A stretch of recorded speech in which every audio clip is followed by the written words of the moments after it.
আসসালামু আলাইকুম গাইস। আমি আজকে আপনাদের সামনে আমার কিছু ইন্টারফেস ফেস করাচ্ছি। দৈনন্দিন জীবনে আমার যে গোল্ড মার্কেটে আমার যে স্ট্র্যাটেজিগুলো থাকে আমি সেগুলো আপনাদের সাথে শেয়ার করতে যাচ্ছি। ফার্স্ট যে রিজন, আমি ফার্স্টে যখন গোল্ড মার্কেটে বা আমার দিন যখন সকালবেলা উঠেই আমি প্রথমে নিউজ দেখি মার্কেটে যদি কোনো নিউজ থাকে আমি সেই নিউজটা মার্কেটে দেখি। আপনারা যদি নিউজ দেখতে চান আপনি আপনার ডেস্কটপে সার্চ দিতে পারেন ফরেক্স ফ্যাক্টর। ওখানে আপনার দৈনন্দিন জীবনে যা নিউজ আছে নিউজগুলো দেখতে পারবেন। কোনো যদি বড় বিগ ক্যান্ডেল হয় ওখানে আপনার জানিয়ে দেবে। এবং আমি ওই সব নিউজ টিউজ দেখার পর মার্কেটের সামনে যখন মুভমেন্ট বসি, সেকশনের সামনে বসি সকালে ভোরবেলায় যে এশিয়া সেকশন থাকে তখন ফার্স্টে আমি 4 আওয়ারে যাই। 4 আওয়ারে যাওয়ার পর আমি মার্কেট পুরো অ্যানালাইজ করি যে এখন কোন দিকে ভালো মুভ, কোন দিকে। ফার্স্টে যখন এখান থেকে ব্রেকআউট দিয়েছে, এখান থেকে আমি আপিনিয়ার জোনে ট্রেড ভুলেই গেছি। যখন ফার্স্টে এখান থেকে ব্রেকআউট দিয়ে দিয়েছে মার্কেট, আমি যদি এখানে মার্ক করি আপনাদের সামনে, এই যে এই সাপোর্ট এইসব কিছু মানে নিচ্ছে নামেনি, এর নিচে যখন ব্রেকআউট দিয়ে দিয়েছে তখন আমার কোনো দিকে লজিক নেই, আমার ট্রেড থাকবে ডাউনে। কারণ আমার অ্যানালাইজ মতে মার্কেট ব্রেকআউট হয়ে গেছে, মার্কেট ফিবোনা ধরেছি, ফিবোনায় আমার ট্রেড জানিয়ে দেবে, আমি ট্রেড নিচ্ছি। তারপরে আমি মার্কেট তো আপনি দেখলেন যেখান থেকে, বা আপনি যদি দেখেন যে মার্কেট এই পজিশনে আছে, এখন এই পজিশনে আসেনি বা এখান থেকে ব্রেকআউট দিন, আপনি কী করবেন? আপনি হোল্ড করবেন? আপনি হোল্ড করতে পারবেন না, কারণ সবাই হোল্ড করতেই পারে না। আর যারা পারে না তারাই লস করে। যারা হোল্ড করতে পারে তারা মার্কেট বোঝে, অ্যানালাইজ করে, মার্কেট থেকে প্রফিট বের করে নিয়ে তারা বেরিয়ে যায়। তারপরে আমি যা করি 1 আওয়ারে যাই। 1 আওয়ারে যাওয়ার পর মার্কেটে মুভমেন্ট বুঝি, মার্কেট কোন ট্রেন্ড, মার্কেট কোন দিকে মুভ দেওয়ার সম্ভাবনা বেশি আছে, এগুলো আমি অ্যানালাইজ করি। এবং 15 মিনিটে আমি যাই ভাই। হ্যাঁ, আমি জানি যে ফেয়ার ভ্যালু গ্যাপ মার্কেটে কাজ করে। ফেয়ার ভ্যালু গ্যাপটা আমি মার্কেটে দেখি। দেখার পর আমার যে রিজেন্ট, আমি লাস্ট শুক্রবারে আমি কিছু ট্রেড প্লেস করেছিলাম। লাস্ট শুক্রবারে ব্রেকআউটের পর আমি যখন অ্যানালাইজ করি মার্কেট, আপনি যদি দেখেন যে ফেয়ার ভ্যালু গ্যাপ, আমি 15 মিনিট অথবা 5 মিনিট ফেয়ার ভ্যালু গ্যাপ দেখি। যদি আমি 15 মিনিটের ফেয়ার ভ্যালু গ্যাপ দেখি, 5 মিনিটে স্পেস করি। এবং 5 মিনিটের ট্রেড নিলে আমি 1 মিনিটে যে ট্রেড প্লেস করি। কারণ ফেয়ার ভ্যালু গ্যাপ থেকে মার্কেট একটা লং টাইপ মুভ নেয়, এটা আমরা সবাই মনে করি, আশা করি। 1 আওয়ারে যাওয়ার পরে আমি মার্কেট ট্রেন্ড দেখি, কোন ট্রেন্ড ফিবোনা ধরি। আপনারা যদি ফিবোনা ধরেন, আমি যদি আপনার ফিবোনা দেখাই, লজিক ফিবোনা 15 মিনিটে আসি আমরা, যত সম্ভব আমরা 1 আওয়ারে যাই। 1 আওয়ারে যাওয়ার পর এখান থেকে আপনি ফিবোনা নিলেন, এরপর এখন মার্কেট আপনার এই পজিশনে আছে, মার্কেট আপনার এই পজিশনে, বা মার্কেট আপনার এই পজিশনে এত দূর চলে এসেছে এখানে। এখন আপনি ডাউনের জন্য টেস্ট প্লেস করবেন, কারণ অলরেডি মার্কেট 12-13 ঘন্টা আপে, অলরেডি মার্কেট 12-13 ঘন্টা আপে। আমি এখান থেকে মার্ক করি মার্কেট, ওয়েট, মার্কেট এই পর্যন্ত আপে, মার্কেট অলরেডি 12-13 ঘন্টা আপে। আপনার কত আপে নেবেন? একদিন আপ টেন মার্কেট মানে ডাউন টেন মার্কেট, আপনি আপের জন্য অলরেডি 12-13 ঘন্টা আপ মুভমেন্ট নিয়ে দিয়েছে মার্কেটে। আপনার কত আপের জন্য ট্রেড প্লেস করবেন? এখান থেকে কী করতে হবে? আপনার ফিবোনা ধরতে হবে। ফিবোনা, এই যে আপনার হায়ার হাই বা এই যেখানে সাপোর্ট, এখান থেকে বা হায়ার হাই বা সাপোর্ট যেখান থেকে মার্কেট গিরিছে, আমি সেখান থেকে ফিবোনা ধরেছি। এই যে এখান থেকে মার্কেট গিরিছে, এই যে আমার লজিক 0.3, এই যে গোল্ডেন রেশিও 0.3, 0.5, 0.6, এগুলো 0.3। এ দেখেন 0.3 থেকে আমরা যদি দেখি, 0.3 থেকে মার্কেট ওপরে ক্লোজ দিতে পারিনি ক্যান্ডেল 1 আওয়ারে ওপরে মার্কেট ক্যান্ডেল ক্লোজ দিতে পারিনি। সেকেন্ড টাইম আমরা এখানে ধরিনি, আমাদের সেকেন্ড টাইম 3 ঘন্টা ডাউনে ছিল। এত বড় মুভটা আমরা মিস করেছি, 3 ঘন্টা অলরেডি ডাউনে ছিল, আমরা মিস করেছি। কারণ প্রথমবার আপনি ঢুকবেন না, প্রথমবার লিটারেরা ঢুকবে, সেকেন্ড টাইম আপনি ঢুকবেন, সেকেন্ড টাইমে ঢোকার পর আপনি যখন দেখবেন আরেকবার টাচ দিচ্ছে মার্কেট, এই পজিশনে যখন আসে, তখন আপনার এমনি কনফিডেন্স চলে আসবে আপনার প্রতি, যারে আমার এই স্ট্র্যাটেজিতে মিলে যাচ্ছে, আমার সমস্ত কিছু মিলে যাচ্ছে, আমি যা অ্যানালাইজ করেছি, আমি ফিবোনা ধরেছি 0.3, আমার টার্গেট ছিল 0.3তে আমি ট্রেড বেস করবো, ওইটা আমার একটা শিওর শট হয়ে গেছে অলরেডি। এবং আমার দ্বিতীয়বার রিজেকশন আমার ট্রেড নেওয়ার কথা, ফার্স্ট টাইম লিটারে ঢোকে, সেকেন্ড টাইম আমি ঢুকবো, সেকেন্ড টাইম মার্কেট টাচ দিয়ে দিয়েছে, এখন আমি ট্রেড নেবো। এবং আপনি তখন কী করবেন, এখানে ইন্টারগ্রেটেড সার্চ দেবেন যে ফেয়ার ভ্যালু গ্যাপ, এই যে ফেয়ার ভ্যালু গ্যাপ, এটা সার্চ দেবেন। এই যে ভাই অলরেডি এখানে একটা ফেয়ার ভ্যালু গ্যাপ আছে, 1 আওয়ারে একটা ফেয়ার ভ্যালু গ্যাপ, বা এই যে 1 আওয়ার একটা ফেয়ার ভ্যালু গ্যাপ, এখানে টাচ দিতে পারছে না, পৌঁছাতে পারছে না মার্কেট। অথবা এই যে ফেয়ার ভ্যালু গ্যাপ থেকে মার্কেট ক্যান্ডেল ক্লোজিং দিয়েছে, আপনি তো ফার্স্ট ক্যান্ডেলে নেবেন না, কারণ আপনি দেখবেন তারপর তো ট্রেডটা নেবেন, ক্যান্ডেল ক্লোজ দেবে তারপর তো নেবেন। এই যে ফেয়ার ভ্যালু গ্যাপ টাচ দিতে পারিনি, মার্কেট ডাউন ট্রেন্ড, ডাউনের জন্য ট্রেড পেস আপনার 3টে অলরেডি শর্ট হয়ে গেছে। আপনি দেখেন নিজের প্রতি আপনার যদি অ্যাকাউন্টে তখন $500 থাকে, আপনি $300 রিস্ক নিতে কোনো দ্বিধাই করবেন না, কারণ আপনি যেখানে শিওর না যে আপনার ট্রেড লস হবে কি প্রফিট হবে, এটা আপনি শিওর না, কিন্তু আপনি দুইটিও জিনিস শিওর দিচ্ছে যে আপনার এখানে মার্কেট যাওয়ার পজিশন 1:2, 1:3 আসছে। এটা 1 আওয়ারে দেখার পর আমি যাই 15 মিনিটে, এই যে 15 মিনিটে যাওয়ার পর আপনি দেখেন অলরেডি এখান থেকে একতরফা দিয়ে মার্কেট এই পজিশনে মুভ দিয়ে দিয়েছে। আপনার ফিবোনা সব কাজ করা শেষ, আপনি দেখলেন মার্কেট এত বড় একটা মুভ দিল, এবং আপনি ট্রেড তো রান করে দিয়েছেন, আপনি সর্বোচ্চ মনে হয় 1 আওয়ার দেখার পর আপনি ট্রেড নিয়েছেন। এই যে আপনার এখান থেকে ট্রেড নেওয়ার কথা ছিল, এই যে এই সাপোর্ট পর্যন্ত আপনি টার্গেট দেবেন, সাপোর্ট আমরা কোনো দিকে দেখাবো না, সাপোর্ট, মার্কেট সাপোর্টে চলে। এই যে আপনার অলরেডি 1:3 দিয়ে দিয়েছে, আপনার কিছু লাগে, আপনি $300 রিস্ক $900 প্রফিট করে ফেলাইছেন, অলরেডি শর্ট, আপনি মার্কেট বেরিয়ে চললেন। এবং আপনি 1 আওয়ারে দেখলেন, ওটা আপনি ট্রেড পেস করবেন 1 মিনিটে, কারণ আপনি হোল্ড করতে পারবেন না 3-4 ঘন্টা মার্কেটে, আপনি বসে থাকতে পারবেন না। বা একটা যদি 1 আওয়ারে আপনি মানে 15 মিনিট ট্রেড নেন, 1 আওয়ারে অ্যানালাইজ করি 15 মিনিটে, একটা ক্যান্ডেল 15 মিনিট ভাই, একটা ক্যান্ডেল, সেখানে এখান থেকে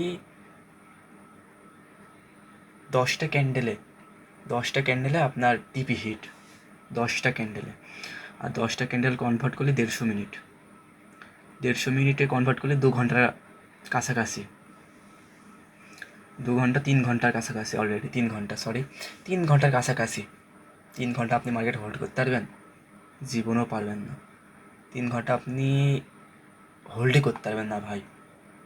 কারা পারবে? যাদের অ্যাকাউন্ট $50 আছে, $50 অ্যাকাউন্ট, তারা $5 রিস্ক নিয়েছে, $15 টিপি দিয়েছে, তারা ট্রেড নিয়ে মার্কেট বেরিয়ে পড়েছে।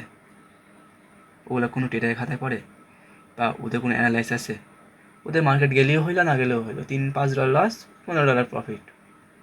এগুলো পারবে হোল্ড করতে, আপনি কোনো মতে পারবেন না। একটা $50,000 অ্যাকাউন্ট নিয়ে আপনি 3 ঘন্টা মার্কেটে হোল্ড করে থাকতে, অসম্ভব ভাই, পারবেনই না আপনি। কী বলবার, আপনি 15 মিনিটে দেখলেন, এবং 15 মিনিটে আপনার মার্কেট যখন, আমি যদি আপনার ডিজাইনটা দেখাই, মার্কেট এখান থেকে আপনি প্রথম ফার্স্ট মুভটা ধরতে পারেননি 15 মিনিটে, ফার্স্ট মুভটা আপনি ধরতে পারেননি। এই যে ফার্স্ট মুভটা আপনি এখান থেকে ফিবোনা ধরলেন যে মার্কেট কোন পজিশন আসার সম্ভাবনা আছে। মার্কেট এই যে মার্কেটের সাপোর্ট, এই যে 0.3 টাচ দিনই বা 5, আমাদের লজিন মানে রিজন থাকে যে 5 বা 3, এই মার্কেট আমরা অ্যানালাইজ করিনি। মার্কেট এই যে মার্কেটে আমাদের এই পজিশনে থাকে 0.5, 0.3, এই যে এখান থেকে আমাদের পেন্ডিং থাকে, এর মাঝখানে বা এর শেষে বা ফার্স্টে অ্যানালাইজ বুঝে মার্কেটে দেখি আমার এখানে শিওর কিছু নেই, তাহলে আমি অলরেডি এখানে কম লট মারি, 1 লট মেরি ট্রেড রান করি, যদি শিওর থাকে আমি 5 লটের উপরে মারি। এই যে মার্কেট আপনার এটা রিজন বাদ, আপনি 15 মিনিটে ট্রেড নিতে পারবেন না, আপনি 5 মিনিটে অনেক মানুষ ট্রেড নেয় 5 মিনিটে, এই যে আমি 15 মিনিটের সমস্ত কিছু দেখে দিয়েছি যে কত আমি শুক্রবারের কিছু রিজেন্ট দেখাই। 15 মিনিটে যখন আমি এই সাপোর্টের পর দেখি যে ক্যান্ডেল এত বড় একটা সেলিং ক্যান্ডেল, আপনি হোল্ড করেন, এত বড় একটা সেলিং ক্যান্ডেল, সব কিছু ব্রেকআউট দিয়ে দিয়েছে মার্কেট। ফার্স্ট রিজন থেকে আপনার দেখাই প্যাটার্ন, এই যে ফার্স্ট রিজন মার্কেট এইভাবে উঠিছে, এই যে মার্কেট সুইং তৈরি করেছে এই সন্ধ্যায়। তারপরে মার্কেট আবার, আপনি তো জানেন যে মার্কেট যে উঠেছে সেভাবে পড়বে, আপনি এখান থেকে ডাউনের জন্য কিছু পাইছে না, ডাউনের জন্য এখান থেকে আপ, আপনি যখন দেখবেন এখান থেকে ব্রেকআউট হয়ে গেছে মার্কেটে, সমস্ত প্যাটার্ন দিয়ে মার্কেট ব্রেকআউট, এখন আপনি ডাউনের জন্য এন্ট্রি নিতে পারবেন। আমি সেদিনকে 1 মিনিট ট্রেড নিয়েছি, দেখেন কিছু শুক্রবারের দিন আমি রিসেন্ট 1 মিনিট ট্রেড নিয়েছি মার্কেটে, একটা দুটো তিনটে চারটে পাঁচটা ছটার মধ্যে আমার মনে হয় একটা এসেল গেছে, 5টা টিপি এসেছে ওদের সম্ভব। টিপি সম্পূর্ণ আসেনি, আমি কিছু কিছু রিজেন্ট টিপি হওয়ার আগেই ক্লোজ করে দিয়েছি, কারণ ওই যে বললাম একটা $50,000 অ্যাকাউন্ট থাকলে আপনি জীবনে হোল্ড করতে পারবেন অত দূর। এই যে আমি কি 15 মিনিট, আমি যখন 15 মিনিটে মার্কেট থেকে ব্রেকআউট দিয়ে দিয়েছি, 5 মিনিটে আসি, 5 মিনিটে আমার এই যে এসব সমস্ত কিছু ভেঙে ফার্স্ট টাইম আসে ভাঙতেই কিন্তু পারে না। এই যে এই সাপোর্ট যখন আমার দেখি যে ভাই 5 মিনিট আমি যখন ঢুকি তখন অবাক, এই সাপোর্টগুলো সব মার্কেট ভেঙে এত বড় একটা সেলিং প্রেশার দিয়েছে। এখান থেকে কোনো লিকুইডিটি সুইপ আসেনি ভাই, এখান থেকে যে কোনো লিকুইডিটি সুইপ আসবে, কোনো লিকুইডিটি সুইপ আসেনি, আপনিও তো একটা শিওর যে কোনো লিকুইডিটি সুইপ আসেনি, এখান থেকে আমার ট্রেড নেওয়া যায়। এবং আমি 1 মিনিটে যে আমি সমস্ত ট্রেড রান করেছি। এই যে এখান থেকে যখন মার্কেট সুইং তৈরি করেছিল বা রেজেকশন খাইছিল, মার্কেট সাইড আসছিল, তখন আমি ট্রেড প্লেস করেছি। ফার্স্ট টাইম আমি এই পজিশনে দিয়ে মানে বেরিয়ে গেছি, তারপর মার্কেট হয়ে গেছে। ফার্স্ট টাইম তো এত বড় সেলিংয়ের পর আমার তো একটুখানি আপে যাওয়া দরকার, তবু রিক্স হয়ে যাচ্ছিলো, তবু অনেক বড় রিক্স হয়ে গেল, কারণ আমার এসএল ছিল এই পজিশনে। মার্কেট যখন এই পজিশনে এসে ঘোরাঘুরি করছে, আমার তখন উচিত ছিল যে, মানে আমার ফিল আসছিল যে ট্রেডার থাক, সর্বোচ্চ লস হলে আমার 3,000 লস হবে, থাক ট্রেডটা। কিন্তু আমি হোল্ড করি, যখন মার্কেট এই পজিশনে, তখন আমার স্টপ লস এত দূর, মার্কেট যখন হালকায় ওঠে তখন আমি স্টপ লস ছোটো করে দিয়েছি এবং টিপি হিট। তারপরে এসএল আমি ধরা খেয়ে গেছি, কারণ এই পজিশন থেকে যখন সেলিং ক্যান্ডেল আসে তখন আমি ভেবেছিলাম যে মার্কেট তো ডাউনের জন্য পড়বে, এবং আমার 1:1 প্রফিটের কাছাকাছি থেকে আমার টিপি হিট মানে এসএল হিট।